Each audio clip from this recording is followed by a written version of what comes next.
দুপুরটা ছিল একদমই শান্ত, রোদ ঝলমলে দিন, পাখির ডাক আর মাইলস্টোন স্কুলের সামনের ব্যস্ততা সবকিছু ছিল প্রতিদিনের মতোই স্বাভাবিক।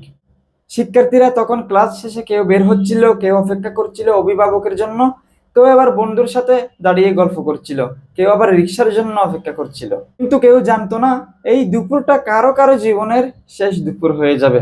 একটা বিকট শব্দ, ঠাস, মুহূর্তেই কেঁপে উঠলো পুরো এলাকা। আকাশ থেকে হঠাৎ করে একটি বিমান ঝাঁপিয়ে পড়লো নিচের দিকে। চোখের সামনে ধ্বংসস্তূপ, ধোঁয়া আর কান্নার মিশ্র চিত্র। স্কুলের সামনের রাস্তায়, যেখানে কিছুক্ষণ আগেও ছিল শিশুর কোলাহল, সেখানে পড়ে আছে নিতর দেহ, ছেঁড়া বেগ, ছিটকে পড়া বই খাতা আর রক্ত।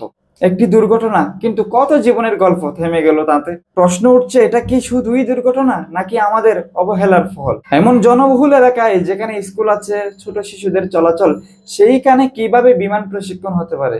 আমাদের দেশের বিভিন্ন এলাকায় অনেক খালি জায়গা রয়েছে, নিরিবিলি, জনমানবহীন, সেখানেই প্রশিক্ষণ দিলেই নিরাপদ হতো, অথচ আমরা বেছে নেই শুধু মানুষের ভিড়, শিশুদের আস্থা, শিক্ষার স্থানকে।